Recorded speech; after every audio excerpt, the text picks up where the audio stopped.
Hello, everyone, and welcome to Tech to Science podcast, the Earth, the Space, and the Human Race. I'm Abigail, I'm Kavya. and today we're going to discuss nutrition, specifically whether you and me, people in India cities, also have trouble meeting their nutrition needs. Joining us today for this podcast is Vinita Bali, a prominent business leader who has worked in various food companies in India and around the world.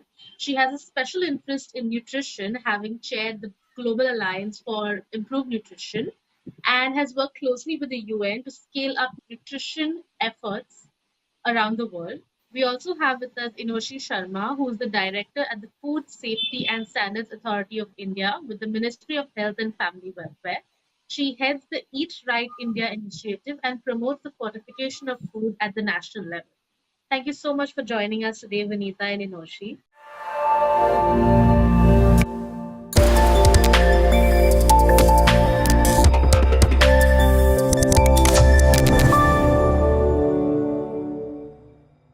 So in India, we have a wide spectrum of people across the economic divide, right? We have the ultra wealthy billionaires who might just be able to feed millions of people uh, the staple dal chawal for a month without breaking a sweat. We also have the urban poor who live on their month-to-month paychecks, and then there's the ultra poor who scramble for even daily rations. But even in cities where folks like you and I, we are so diverse and we have very different health and nutritional needs. Does urban India also have challenges and issues in addressing its nutritional needs? One would actually assume that it would be more so, say, in rural areas where people don't have so much of awareness, but it is so much so also in urban areas. On one side, you've got say the well-to-do people, but they have micronutrient deficiencies because of stereotypes, because of certain foods that they avoid eating, or because they believe that certain foods are, say, more beneficial. So a lot of people won't end up having vegetables. They go on these fat diets with having more proteins, but they're not having adequate amount of fruits and vegetables. So they also have micronutrient deficiencies. On the other side, you also have the growing NCDs because people have become very sedentary. Even children, adolescents, in fact, are now facing hypertension, diabetes, type 2 diabetes, which is quite scary. In fact, 1 in 5 children also have that problem. So these kind of issues are something which are concerning our urban population. Food that you're getting in urban areas, you have to make sure that it is fresh, because sometimes it has to come from a lot of faraway places, because these places are not conducive for growing vegetables and fruits in the nearby area. So when they are traveling a lot of distance, you have to make sure that the proper cold storage is maintained, that proper safety is maintained, so that when the people are getting the food, it is a fresh farm produce, right? That's one thing. The other is, do we have instances where surveillance drives prove that, some sort of adulteration is being done, not just deliberately, but it may also be happening because of the way in which the food has moved in the food chain. So these are issues that we really need to take consideration of. Now, when we talk about the food is not just a subject which is restricted to FSSAI in terms of, say, safety or hygiene, but it is the food which is pervasive through all sectors. For instance, not just in production, but also while it is being processed, while it is being retailed, while it is being transported, while it is being marketed, while it is being placed in a shop. And then when the consumer brings the food home, how is the consumer cooking that food and then having it? What are the right practices? So the Eat Right initiative of FSSAI primarily focuses on food as something which is not just safe, healthy, but should also be sustainable for the environment, and it should also be eaten in a way which actually benefits the body. It's always so much better to have local seasonal food. One, it's affordable, and second, it has all the nutrients that your body needs. And since it's seasonal, it is something that's easy to digest. Now, a lot of people in our country have so many myths about vegetables. A lot of vegetarians I know about who don't eat vegetables. I don't know what kind of vegetarians are there, but they only eat paneer, they only eat Yeah. potato, and they'll only eat bhindi. I don't know, just Yeah. few vegetables. Growing up, we've always heard that, broccoli is one of the vegetables that's hated but so good for you. It's just probably a metaphor for a lot of like real life issues that parents and children face with, eating healthy and all of that. One of the things which I'm trying to do now is, take up a vegetable which is not so popular. For instance, in October, we've taken up pumpkin. And next month, I'm going to take up elephant's foot or jimmican. A lot of people Ooh. have this myth. It has no nutritional value, whereas it's amazing. Every vegetable has some nutritional value. It doesn't mean you have to eat it every day, but if you have it occasionally and it's cooked properly, it's always nice Yeah. to have. Yeah. Tori, But it doesn't Cedar. taste that No, nice. it does. It does. It tastes wonderful. In FSSAI, we've just launched a recipe challenge where I've told people that why don't you share recipes in which those vegetables are made in a more creative way. Like Wow. I make things so creatively. So many people are so amazed by what I do. So Navratras are going on, and everybody thinks the only thing you can have is sabudana khichdi and potatoes, right?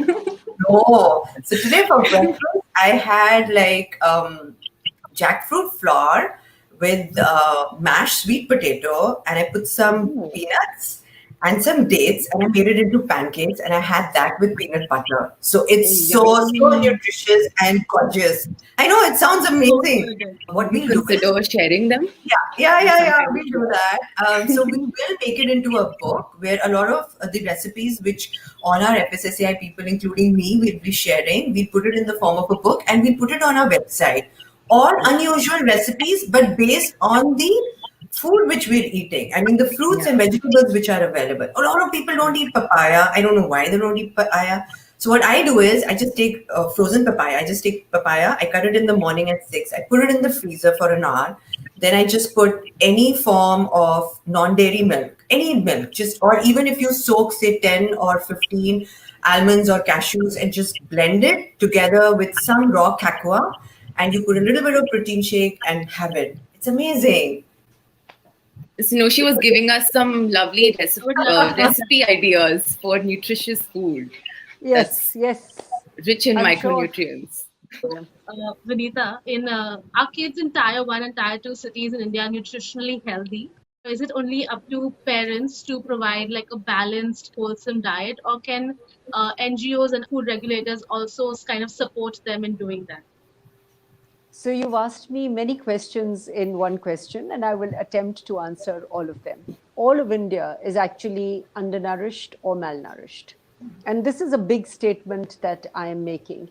If you look at numbers that come out of the National Family and Health Surveys, the last one of which was done in 15-16, roughly about 40% of children are either underweight or wasted or stunted, which in simple English means that my weight for my age is low, my height for my age is low.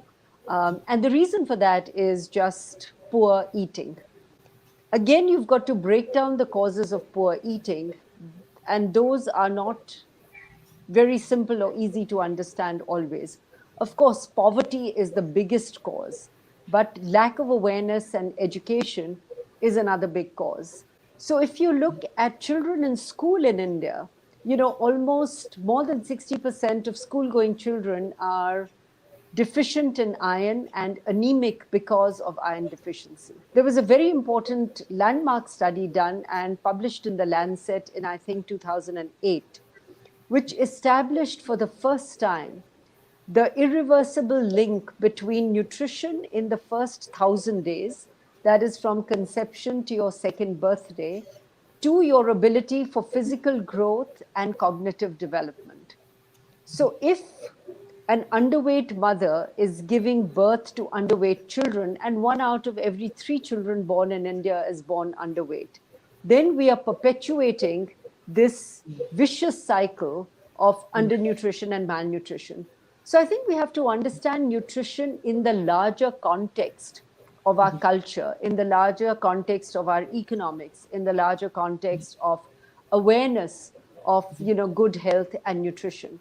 So to answer your question very specifically, there is undernutrition and malnutrition all over India. It's only the degree that varies. I think it's a very valid question because recently what we've done at FSSAI, we've come out with a regulation for schools where foods which are high in salt, fat, and sugar can no longer be sold within the school. And it's the school's responsibility to make sure that healthy, nutritious food is available in their canteens or in their mess or in the meals which are being provided to schools.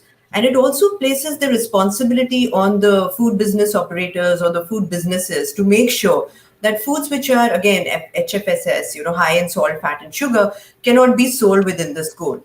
Now, that was done because a lot of times, children through peer pressure or, when they are with their friends, end up having food just, because it's so much cooler to have food which is not so high in salt, fat, and sugar, like we know, maybe chips or deep fried items. And it's not so cool to have homemade food.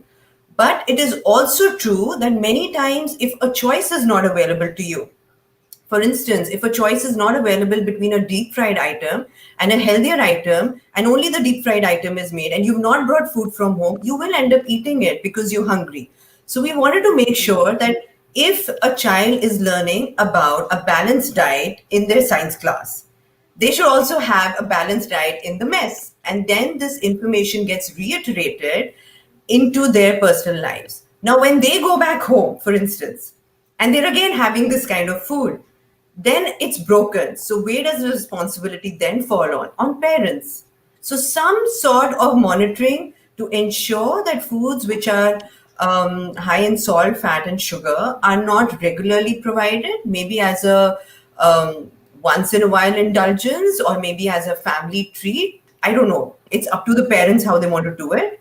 But it has to be done because it is playing a havoc with children's lives.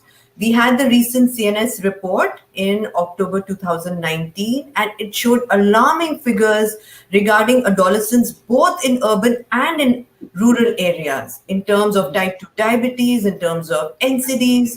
So this is something that we have to take care for our children. We owe it to them. The responsibility is, it's not the government's responsibility to keep us healthy and nutritious. The government impacts a lot of things through food policy and pricing and access to nutritious food.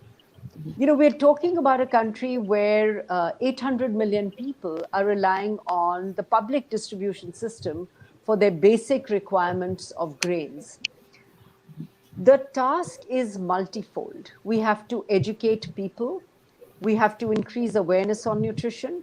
We have to work with the private sector, with NGOs, as well as with the government to ensure that there is a bigger and bigger marketplace for nutritious foods.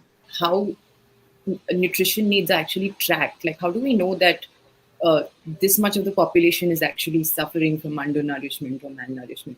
And then this much of the population is actually benefiting from programs like fortification programs you mentioned. So actually, that's like a huge, huge study. There's a cost benefit analysis which is taken out on the basis of DALY. So that's your daily adjusted life years. I mean, it's quite complicated to talk about it here, but what it really means is that you find out your target population and you try to make an estimate of what they are eating throughout, the day, what kind of work they are doing, and does it actually meet their nutritional requirements of their spending on health if they are not well. You've asked a very important and interesting question on how do we measure the nutritional status of our population. So the government does the NFHS, the National Family and Health Survey. The last one was done in 2015-16. It is not something that is updated every year. And it would be a great initiative to actually update it every year. Like we monitor our data on economic performance, monitoring data on health and nutrition indicators would also be very, very useful. There was a very big report done in 2012 and released in 2012 called Hangama, which was an all India survey. And that talked about hunger and nutrition in India. There are other surveys that are done on the basis of which, for example, Niti Aayog right now has identified the 100 most backward districts in India. So there is data that is collected from a variety of sources and put together. Globally, there is the Human Development Index, which looks at issues of hunger, nutrition, but also education, access to food, etc. And that ranks India vis-a-vis other countries, as well as India on its own index. No matter which way you look at it, the fact that we cannot escape from is that hunger and nutrition are very key issues in India. Another thing which is important to remember is that India is a signatory to the SDGs, the Sustainable Development Goals, to the Millennium Development Goals, and the first 2 or 3 goals within that are about zero hunger, access to nutritious food, etc. Which actually means that what we have signed up for is that by 2030, we will significantly improve the access to nutritious food. Niti Aayog has taken a fairly stringent objective, I would say, which is to reduce by 2% every year the level of wasting and stunting, etc. I should also mention that in the last decade or so, India has done well when it comes to reducing the levels of stunting.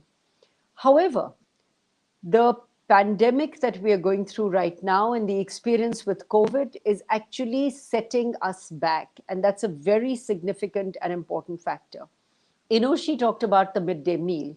Yes, we have a midday meal scheme that gives hot meals to 120 million children in schools every day during the time that the school is open, let's say about 250 days a year. Because of COVID-19, the schools have been closed.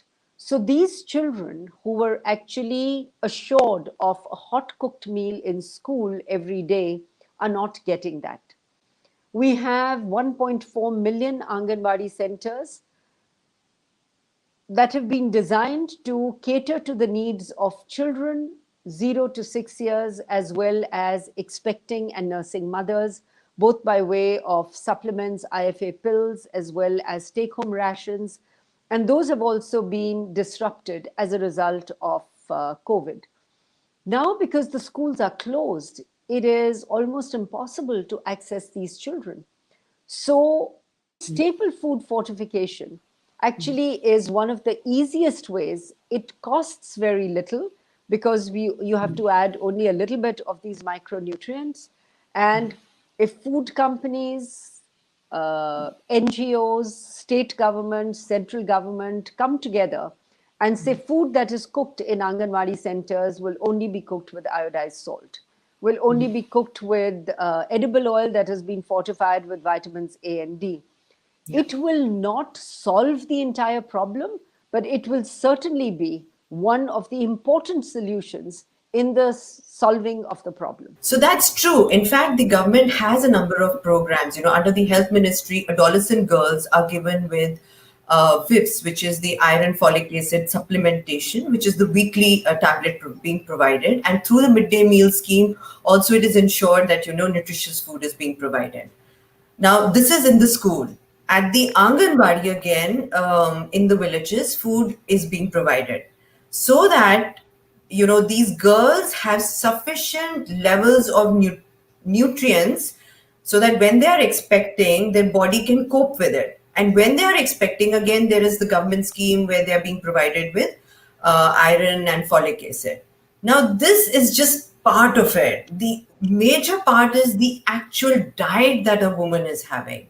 And many times it is not enough. What time is she having? Is she having after everybody's had in the home? Then she won't have much to have.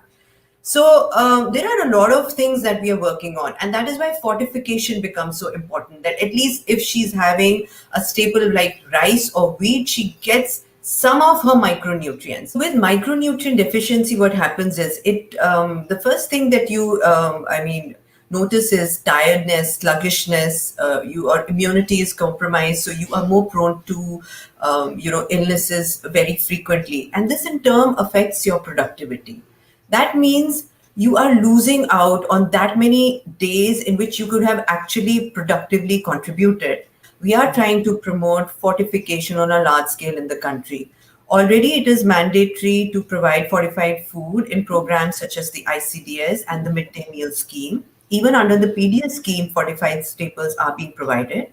We are working so that it is also available in the open market, as well as developing regulations and trying to make it mandatory in the coming months, at least for oil and for milk, and maybe after a few years for rice. If the common interest is nutrition, I think Yeah. all of us can bring in, not just a different perspective, but a different action orientation to Yeah. tackling this. It is huge. We can all spend our entire life and Agreed. still not be done with it. That's how big the issue Absolutely. is. I know. But it was just amazing meeting you all. Thank you so much. Thank Thank you. you. Thank you so much for your time. Bye. See you, Bye. Yeah. Inoshi. See you, All right. Inoshi. See you. I think the pandemic, especially, it's. I mean, we've had a lot of conversations, Abigail and I, with experts in the climate side of things, where they've said, it's shaken up so many different industries, and it's thrown us totally out of whack. But is there a baseline nutritional need for these 120 million kids in both rural and urban India? Is there maybe a baseline of access to nutritious food that can be sort of guaranteed via plan A, plan B, or plan C? This is probably a more of a Nutrition is a complex subject and requires many interventions at many levels for it to actually gain traction and work well. Yeah. So, nutrition is about access to nutritious food just as much as it is access to good quality and potable water. You can give me all the nutritious food, but if I'm getting infection from the water I'm drinking, then that's not going to be of much use. It is about access to hygiene and sanitation. It is about access to primary health care. If I have an issue, I should be treated almost immediately. So there are many, many layers to nutrition, which doesn't mean that it is, so complex that it cannot be solved. Think about, our grandmothers and the foods they used to eat. Mausam ki sabzi aur phal khana chahiye. Eat something which grows near where you live. We've gotten out of a lot of those habits. And I think just reinforcing those behaviors. I know Inoshi gave you examples, but from chana to dal to lassi to to spinach to everyday kinds of foods that are actually healthy and nutritious. And if only people were educated to consume more and more of this diversity of products in our diet without getting too technical about it. You must have a fruit every day. You must have, either dahi or milk every day. You must have some cereal every day. You must have some vegetables every day. And then just make sure that, other things that you're having, if you can buy a fortified version, it's better than a non-fortified version. So I think it's some of those simple things. And to the people who are more vulnerable and at risk, those are the people we cater to in the Anganwadi centers, in the schools through the midday program, etc. So, when you go to these kind of big, big malls or big basket stores where that sell this really expensive food, and they sell a lot of these juices and like smoothies and other kind of foods that they say have immunity boosters or maybe like a nutrition booster kind of a thing. We know it doesn't really does it really work? And second, does it really have any kind of does it really impact us, like are we getting those kind of nutrition that we should be getting with the addition things, or is it just like Well, a it's not wasted a effort? wasted effort. FSSAI has done a lot of work in terms of setting standards for food products and the claims that you can make. So if it is a well-known brand that has gone through the FSSAI process of certification, then certainly the minimum requirement is present in the food that is being sold. We also need to be very clear about differentiating fact from fad. Suddenly there are so many brands of haldi doodh available because, guess what? Suddenly in India, we've discovered how wonderful haldi is as an antibiotic, as reducing inflation, etc. And yet, look at the way we cook. Haldi is put into almost every Indian vegetable or dal or sambar or everything. So, A, let us not get too carried away. B, yes, for the sake of convenience. I mean, if you can't get up every morning and mix your haldi and your tulsi and all that, and you'd rather drink it in a product which is available in the market, that's great. But that alone cannot be your diet. It can be something that supplements your diet. If your intrinsic diet is not healthy, if your intrinsic diet is not nutritious, then all these supplements are just fads. They can add to it, but they are not a substitute. I think a wholesome diet is something which is freshly cooked, is something that has a good balance of carbs and proteins and fats. All fat is not bad. All of us definitely need fat. Don't do anything in excess, whether it is excess of proteins or excess of carbs or excess of fats. Also, don't deprive yourself of anything. A lot of us supplement that by popping a multivitamin pill or calcium or vitamin D or whatever. There's a pervasive deficiency of vitamin D in India, despite the fact that, so many Indians spend so much time in the sun. Part of it is genetic, you can't help it. So, first of all, it becomes important to be aware of your nutritional status. Then it becomes important to take responsibility for your own nutrition. Those of us who are fortunate enough to be able to afford a diverse palette, those of us who are fortunate enough to have access to all kinds of information, we take interest in so many things that make us look good. Why don't we take as much interest in those things that make us feel good from the inside? Do we have any kind of tools or any way to find out if the food that we are eating is nutritious? Is there any way that we can make these smart decisions other than just being intuitive and listening to our own body when we are eating?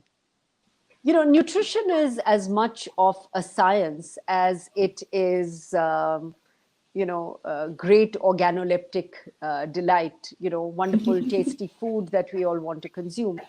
And it is a science because what happens is whatever food we eat is then broken up by our digestive system in very, very smart ways. A good nutritionist will explain to you what works for you because nutrition is also very individual. What works for me may or may not work for you. So, access to nutritionists is one thing. Online, there are several apps, etc., that tell you, how many calories, how many carbs, etc., you get from certain foods. There is one app that has been developed by an organization recently, which I think is a very good app. It actually, you put in what you've eaten, and they've got a data bank of something like, I don't know, 5,000 or 6,000 foods, ranging all the way from Rogan Josh to, a healthy boiled chanas, and what nutrients each of these have. So if you put in your data saying yesterday I consumed so much, the output that it gives you is, so therefore in what you consumed, what was the level of protein, carbs, fats, other vitamins and minerals. So yes, there is a lot available out there.